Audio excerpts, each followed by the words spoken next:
أعوذ بالله من الشيطان الرجيم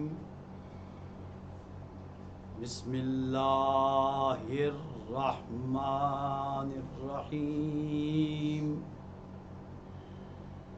الحمد لله رب العالمين الحمد للہ الملک الحق المبین والعاقبۃ للمتقین والجنۃ للموحدین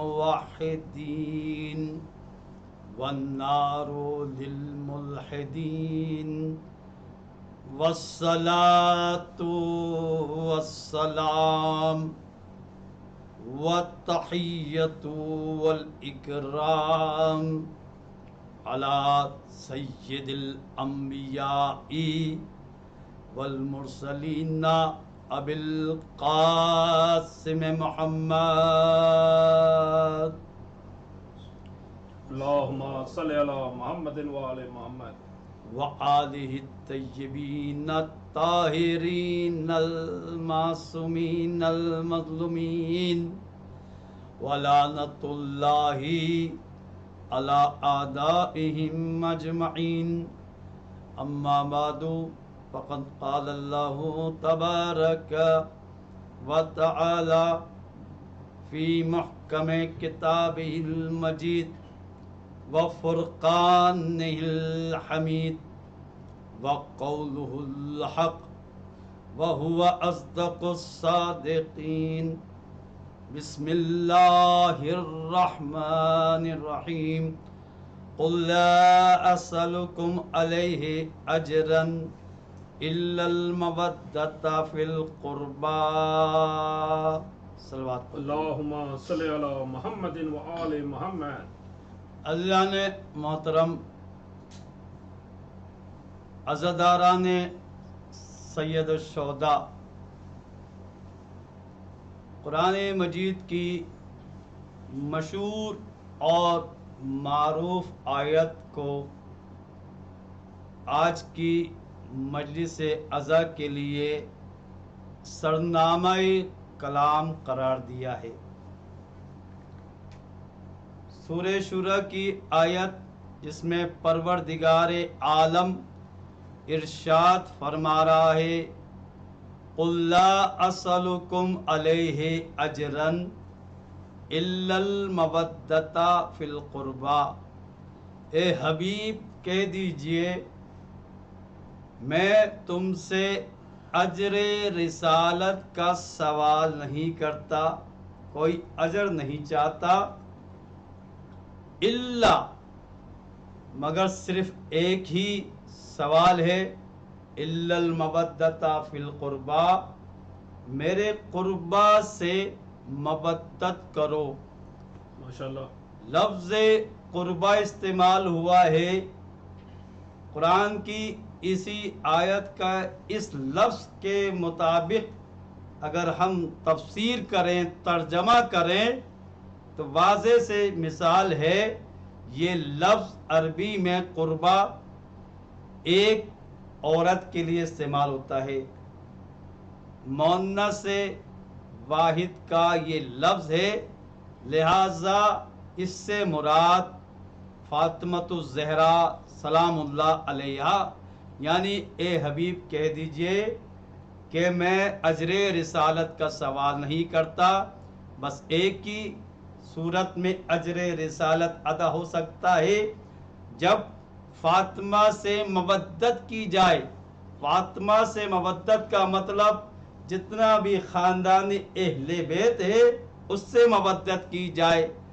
اہل سنت کی تمام تفاسیر دیکھ لیں، تمام تفاسیروں میں یہی بیان کیا گیا ہے جب یہ آیت نازل ہوتی ہے تو تمام اصحاب نے اللہ کے رسول سے سوال کیا کہ یا رسول اللہ یہ قربا کون لوگ ہیں جن سے مودت کرنے کا حکم دیا جا رہا ہے؟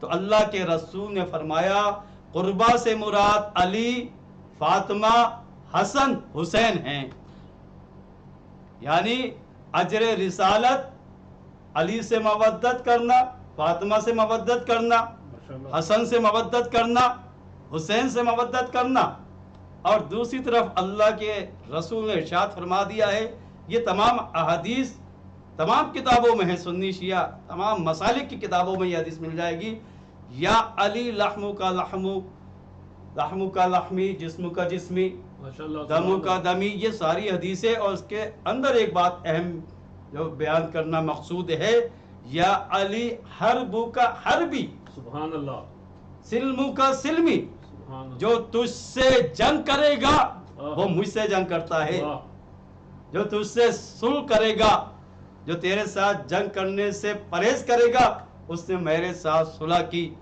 جو تیرے ساتھ اچھا رویہ اختیار کرے گا اس نے میرے ساتھ اچھا رویہ اختیار کیا۔ اسی طرح اور دوسری احادیث کے اندر ارشاد ہوتا ہے کہ اللہ کے رسول نے فرمایا، انا حرب لمن حاربہم وسلم لمن سالمہم، جس نے ان سے جنگ کی اس نے مجھ سے جنگ کی، جس نے ان سے صلح کی اس نے مجھ سے صلح کی۔ اب عزیزان محترم، اس آیت کی روشنی میں مودت واجب ہے۔ مودت کا مطلب یہ ہے کہ کوئی ان سے اگر جنگ کرتا ہے، ان کی مخالفت کرتا ہے، تو گویا اس نے مودت تو دور کی بات ہے، اللہ کے رسول سے جنگ کی ہے۔ یہی وجہ ہے کہ اب ہمیں دیکھنا ہوگا تاریخ میں کس نے نبی سے جنگ کی ہے، کس نے علی سے جنگ کی ہے، حسین سے کس نے جنگ کی ہے، حسن سے کس نے جنگ کی ہے۔ تو گویا جو اہل بیت سے جنگ کرتا ہے تو وہ خود بخود لعنت کا مستحق ہو جاتا ہے، اسلام کے دائرے سے خارج ہو جاتا ہے۔ تو یہی پیغام تمام مسلمانوں کا ہے قرآن اور حدیث سنت کی روشنی میں، کہ اللہ کے رسول نے قرآن کے حکم کے مطابق فرما دیا، میرے اہل بیت سے مودت کرو۔ جس نے اہل بیت سے مودت نہیں کی، مودت تو دور کی بات ہے، اگر کسی نے جنگ کر لی تو سمجھ جائیے عزیزان محترم کہ وہ اس آیت کی روشنی میں خارج ہو جاتا ہے، وہ اہل بیت کا محب نہیں ہے تو اللہ کے رسول کا محب نہیں ہے۔ جو اللہ کے رسول کا محب نہیں ہے وہ کبھی بھی دین اسلام کا محب نہیں ہو سکتا۔ اسلام کو ماننے والا کبھی نبی سے جنگ نہیں کر سکتا، علی سے جنگ نہیں کر سکتا، حسن اور حسین سے جنگ نہیں کر سکتا۔ عزیزان محترم، یہی تو پیغام ہے کربلا والوں کا عزیزان محترم، کہ کھل کے بات سامنے آ جاتی ہے۔ اب لوگ دیکھیے عجیب بات ہے، آج کل ایک بحث چل رہی ہے زیارت عاشورہ کے بارے میں۔ زیارت عاشورہ کا خلاصہ اگر آپ کی خدمت میں پیش کروں کہ یہ زیارت عاشورہ ہے کیا، معصومین سے یہ دعائیں، یہ زیارتیں ہم تک پہنچی ہیں۔ اور عزیزان محترم، زیارت عاشورہ کا اگر آپ مطالعہ کریں گے، سب کو دعوت فکر ہے کہ جس میں امام حسین پر سلام بھیجا گیا ہے، اصحاب امام حسین پر سلام بھیجا گیا ہے، شہداء کربلا پہ سلام بھیجا گیا ہے، اور امام حسین کے ساتھ جتنے بھی خاندان بنی ہاشم کے جوان بچے شہید ہوئے ان پر سلام بھیجا گیا ہے، اور جو قاتلان امام حسین ہیں قاتلان پر لعنت بھیجی گئی ہے۔ تو یہ تو تمام مسلمانوں کا مسئلہ ہے، مسلک ہے کہ حسین پر صلاۃ اور سلام بھیجا جائے گا، حسین کے قاتلوں پر لعنت بھیجی جائے گی، کوئی مسلمان اس سے اختلاف نہیں کر سکتا۔ یہی قرآن کا فیصلہ ہے، یہی نبی کا فیصلہ ہے، یہی دین کا فیصلہ ہے۔ بے شک، صلوات پڑھ دیجئے مل کر محمد اللہم صلی علی محمد صلی علی محمد۔ اور عجیب بات ہے عزیزان محترم، بڑی دلچسپ بات ہے، اگر کوئی اعتراض کرتا ہے زیارت عاشورہ پر تو ہم تو صرف قاتلوں پہ لعنت بھیج رہے ہیں، جو کربلا میں جس نے امام حسین کو قتل کیا، آپ کے اصحاب کو قتل کیا۔ اور ایک طرف تو لوگ کہتے ہیں کہ ان کو قتل کرنے والے شیعہ ہیں۔ جب شیعہ قتل کرنے والے ہیں تو جیسے ہی شیعہ امام حسین کے قاتلوں پر لعنت بھیجتے ہیں تو پھر تم لوگ کیوں پریشان ہو جاتے ہو؟ جب قتل کرنے والے شیعہ ہیں، ہم قاتلان پہ جب لعنت بھیجتے ہیں تو یہاں سے سمجھ میں آ جاتی ہے کہ اس زمانے میں قتل کرنے والے کون تھے، یا اس زمانے کے یزیدی کون تھے اور اس زمانے کے یزیدی کون ہیں۔ بے شک، یہ خود پیغام چلا جاتا ہے عزیزان محترم۔ تو زیارت عاشورہ نہ قرآن کے خلاف ہے، نہ حدیث کے، نہ سنت رسول کے خلاف ہے۔ امام حسین پر صلوات اور سلام اور آپ کے قاتلوں پر لعنت بھیجنا ہر مسلمان کا فرض ہے، اس میں کوئی اختلاف نہیں ہے۔ تمام کلمہ گو مسلمان جانتے ہیں نواسہ رسول کے اوپر صلوات بھیجی جاتی ہے، سلام، اور ان کے قاتلوں پر ہر زمانے میں لعنت بھیجی جاتی تھی، اس میں کوئی شک نہیں ہے۔ کوئی مسلمان، کوئی سنی شیعہ اس میں پریشان نہ ہو۔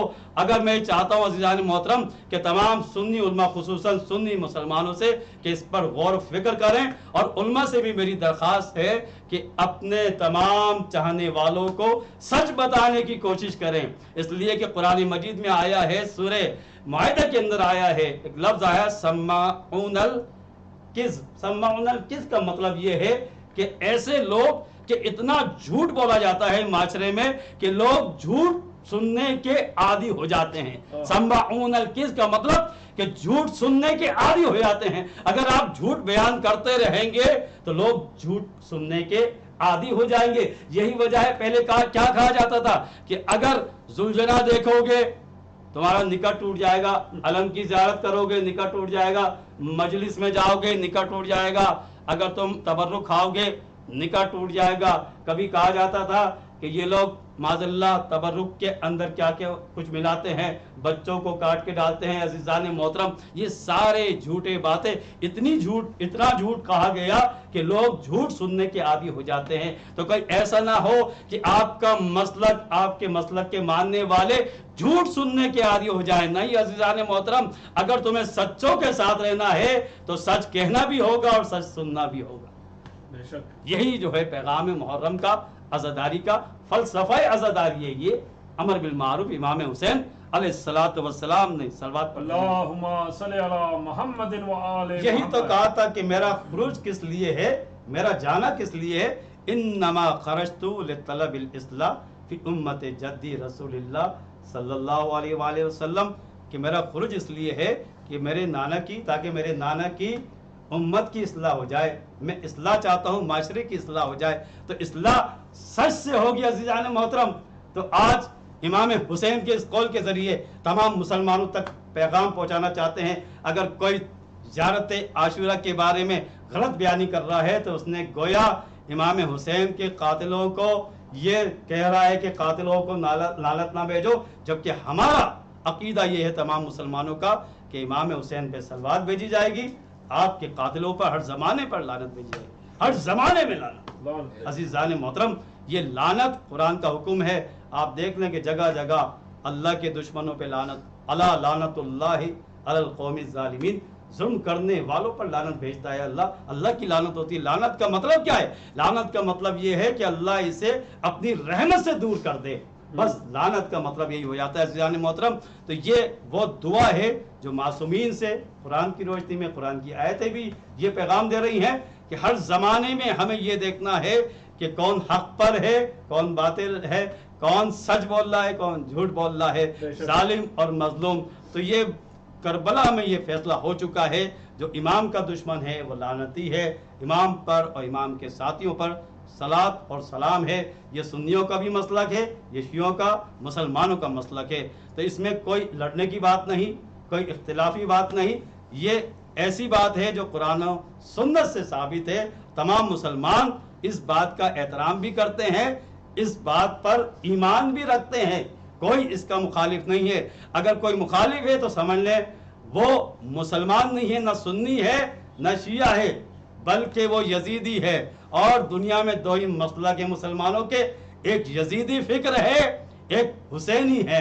تو حسینی ہر زمانے میں یہی کہتے ہوئے نظر آئیں گے، چاہے وہ سنی ہو یا شیعہ ہو، کہ حسین پر صلات اور سلام ہو، اور یزید اور جتنے بھی امام حسین کے قاتل ہیں، قتل کرنے والے، ان سب پہ ہر زمانے پر لعنت ہوتی ہے، ہر زمانے میں لعنت بھیجیں گے ہم۔ اور یہ ہمارا مسلک ہے، مسلمانوں کا مسلک ہے عزیزان محترم، کہ مسلمانوں کا مطلب یہی ہے کہ اچھے سے محبت کرنا ہے اور برے سے نفرت کرنا ہے۔ قرآن، عقل، سنت کے مطابق یہ فیصلہ ہو چکا ہے، اور امام حسین کا پیغام بھی یہی ہے۔ بس عزیزان محترم، ہم نے مقصد امام حسین بیان کیا، اصلاح امت امام نے بیان کیا، اپنے خروج کا مقصد کہ میں کیوں قیام کر رہا ہوں،